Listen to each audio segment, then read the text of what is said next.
Hi, I'm Hope Witkowsky, your host of Senior Scene. Is your magazine rack overflowing? Is your tabletop littered with a week's worth of mail? Are your steps really difficult to manage because you have things on them? How about your kitchen countertops? Is there room to put a plate? Well, it sounds to me like you're in dire need of clutter control. On today's episode, we're going to see how simple it is to declutter your home.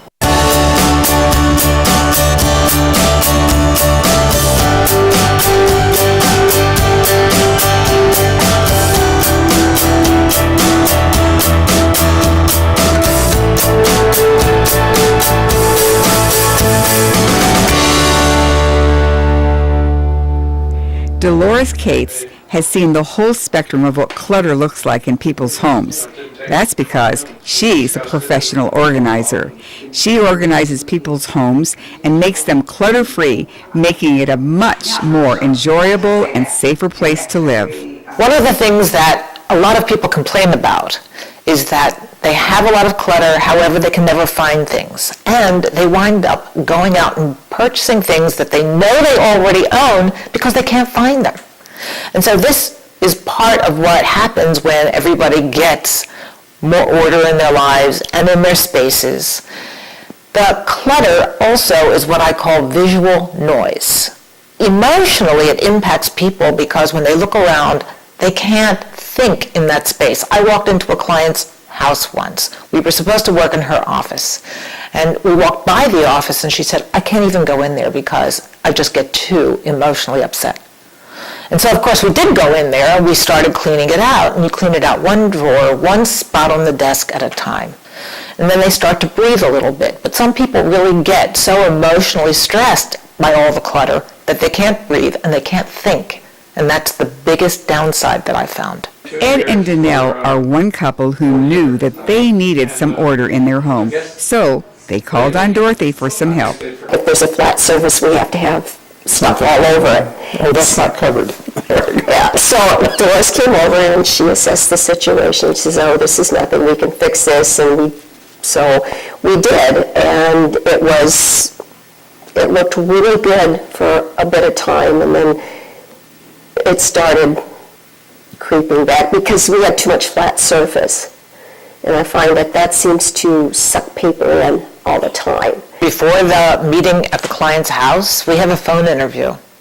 And in the phone interview, I gather a lot of information so that I can hit the ground running when I get there. I'll know what supplies to bring with me, and I'll know what their vision is of what they would like to see happen. Before Dolores meets with any client, she says she prepares 3 key boxes marked trash, donation, and recycle. She says people at home can do this too. It takes a while for them to get into the process. And so there is no specific length of time that I can give you. It's a matter of how quickly they can think, how quickly they get into the willingness part of giving things up.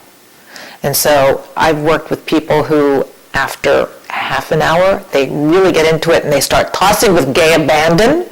And others, takes all day for them to just clear a desktop.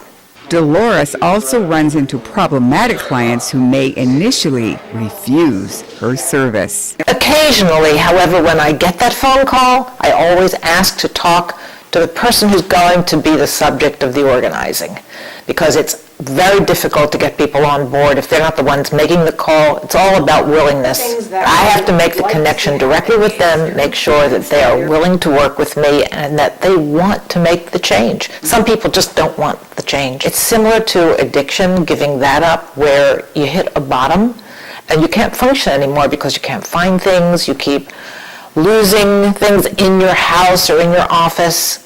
So it's really about reaching a bottom limit. He went away for a business trip. And so I found Dolores through somebody, a networking group, and I called her and I asked her to come over and assess the problem. Now, a year later, Ed regularly calls on Dolores to help organize parts of his house. He knows firsthand it takes a little time and work to change one's organizing habits. Usually I'm in a hurry, I've got a lot of things to do, and when I get done with something, if I don't know exactly where to file it, I just toss it on my desk and go. And next thing you know, there's a lot of things on my desk. Danelle doesn't have an office in her home, so she makes the dining room table a place to pay her bills, get work done, and oftentimes a place to store various things that likely don't belong there. Kitchen cabinets become the home of things that don't belong there too. Even Danelle admits it's gotten out of hand. Tell me what bothers you the most about this space. We have clutter on the desk. Well, it's a table, but I've been using it as a desk. I really don't have a desk to work on. And clutter here, because if you notice, when you look at the door, you can see right into here. So this is, if there's clutter here, when people walk in the door, they can see it. So ideally, you would like this to be a cleared surface. Yes. Because we know that surfaces are clutter magnets. Absolutely. And so you want to get rid of all the magnetized clutter that's on your counter. Yes. What else bothers you about this area? Under here, there was some shelves in here, but whoever lived here before took them out.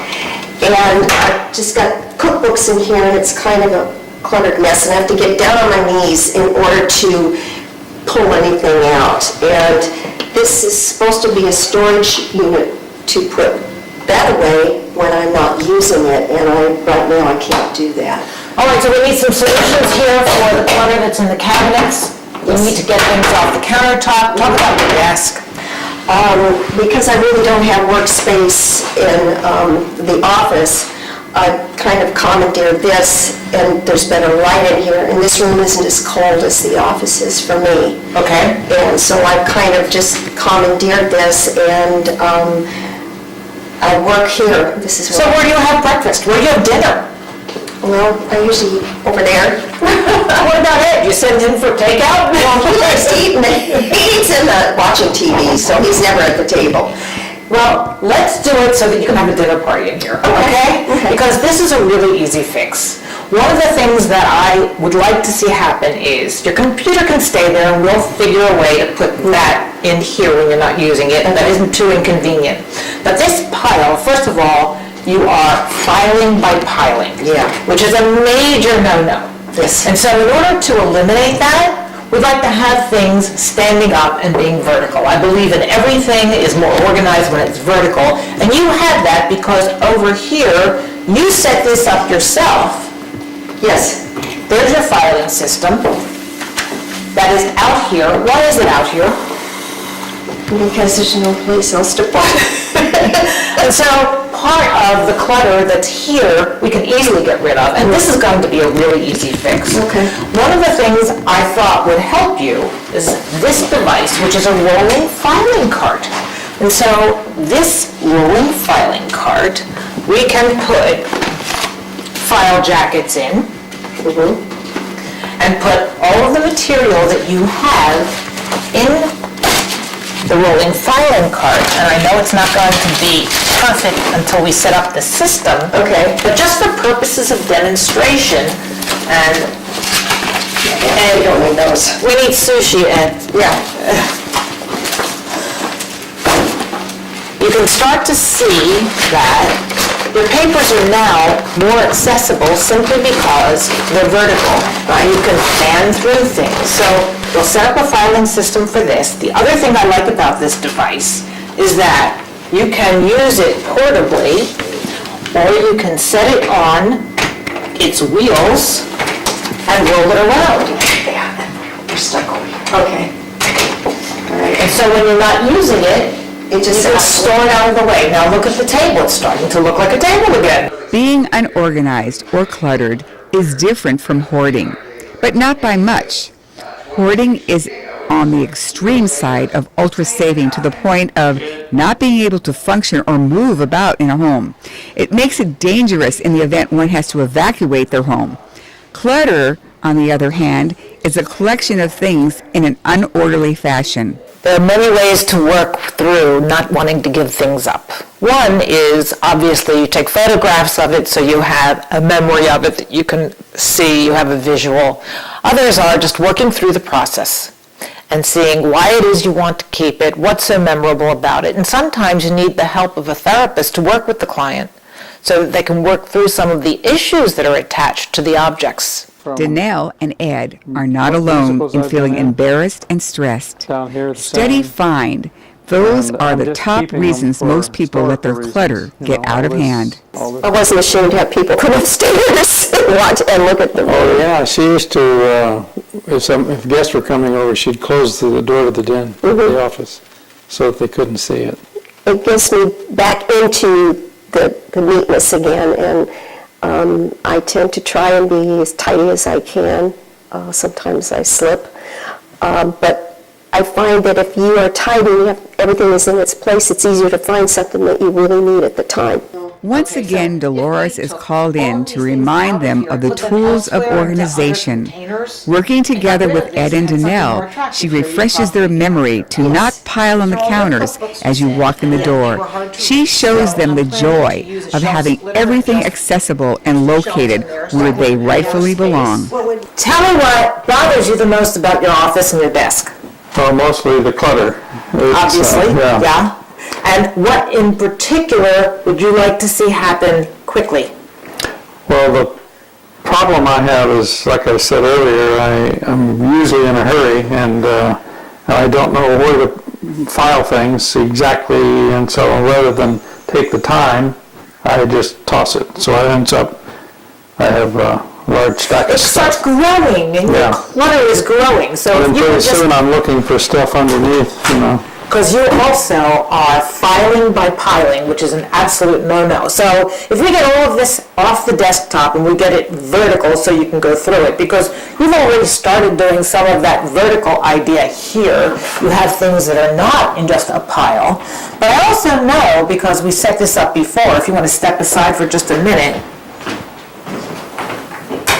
that we have files in a drawer where a lot of these papers go. But you were telling us that you don't know what these files are, and that's why you're not using them. That's Am I true. right? Well, I don't know them as well as I should. And we have more files here, and I know that we set it up for the family, so there's a section for you, there's a section for Danelle. What I notice in this office, which is different from your other office, is that since you're right-handed and you have to be in these files all the time, they're in the wrong place. And so this side, which doesn't seem to be as high priority and needs more work, and probably, would you say this needs to be purged? Well, that's the leftovers of a probate that, a couple of probate courts Okay. that we dealt with when a friend of Danelle's died and left her as the executor. Oh, perfect. And so those are, really, I'm just keeping in case there ever becomes a problem. So So I have a solution for this. Yeah. Because what you're doing is, I consider this to be high dollar real estate because it's convenient when you're sitting at your desk, but it's being occupied by something that you're really not using anymore. correct. Yeah. So how about we just take it out and archive it? We're going to keep it around, not too far away, so that if you have to get into it, that would not be inconvenient. And we're going to take some of the files you do need to get into and put it into this space. Okay. Would that make more sense? Yeah, I have a file cabinet in the garage. I could Perfect. put that in. Okay, so that's going to be one of our priorities, is to move these files out of here, make some more space for you, and move things over so that all of this can go into the filing system that we already built, and we'll reacquaint you with your filing system.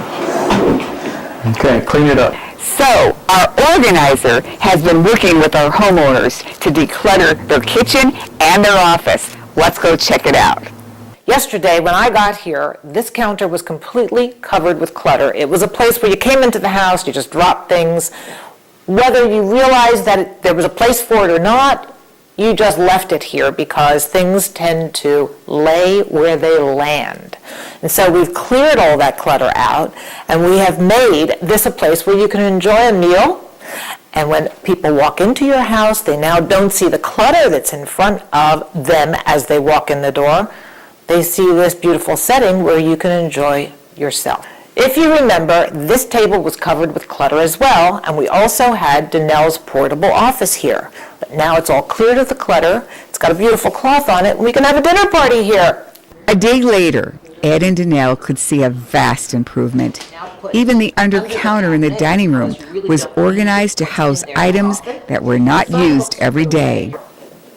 Danelle, if you remember, you had all the stacks of paper here with your computer on the dining room table, and you really couldn't use the dining room table. Now we've moved all of those papers that were filing by piling into files that you can now use in a very portable rollabout cart